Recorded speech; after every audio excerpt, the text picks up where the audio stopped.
Okay, on closer inspection it does indeed look like my Google Nexus 7 has got damage.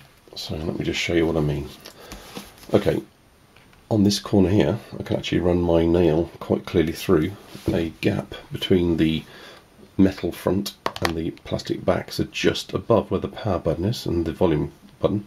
It's parted, and absolutely this corner here has come away from the main frame. Now I'm going to apply some pressure and see whether that just clicks back in, but it should be smooth and in line as it is on the rest of the unit.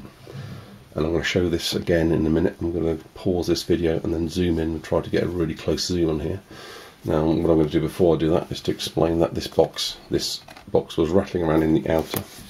I can see some damage, some dented damage to the inner black box.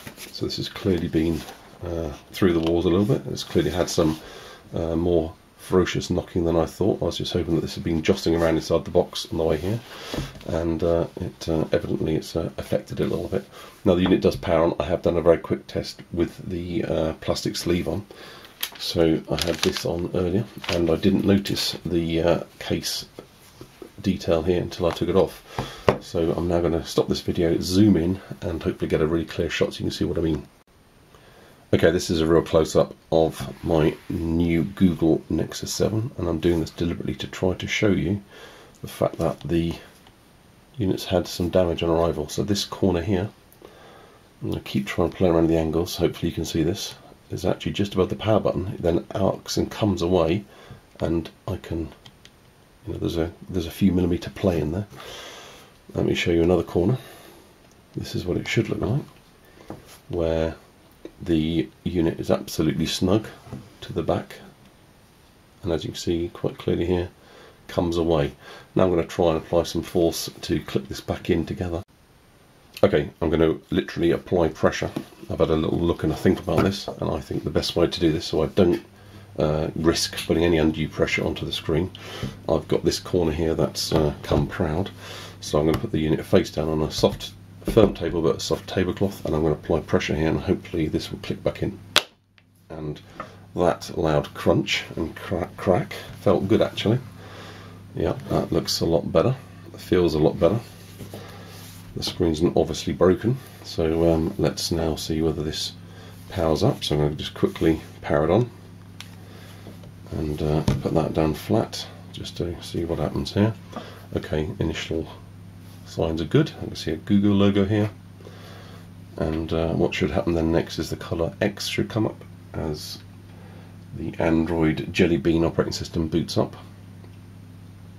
Now to be honest, if that's all was involved and that click and crunch has put this back to good working condition and it doesn't rattle, doesn't come undone again, then to be honest I will be happy. And yeah, it's already booted up. You can see a good screen here, and looking closely I can see that there's no obvious damage to the screen or the pixels. I'm going to just boot the unit, turn the unit off again. Yes, power off. And okay, also reassuring that the touch screen's working here. And with the unit off I'm going to do another quick inspection and hopefully that's all fine and I've got no issues here.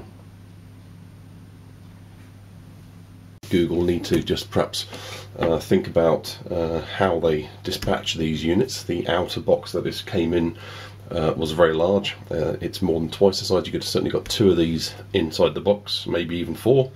And I think they've got a lot to learn from other e-retailers like Amazon, and especially companies that they're trying to compete with like Apple, because the outer boxes that their units come in are very clever, and they kind of fold and hold the unit in with some sort of very clever cling film kind of material, so that there's no way the internal unit can move, as well as it being protected from the outside by a good kind of, you know, a few centimetres or millimetres around the unit to make sure that no damage to the outer box will immediately hit in contact into the inner unit, because at the end of the day you want this unit to arrive in good condition.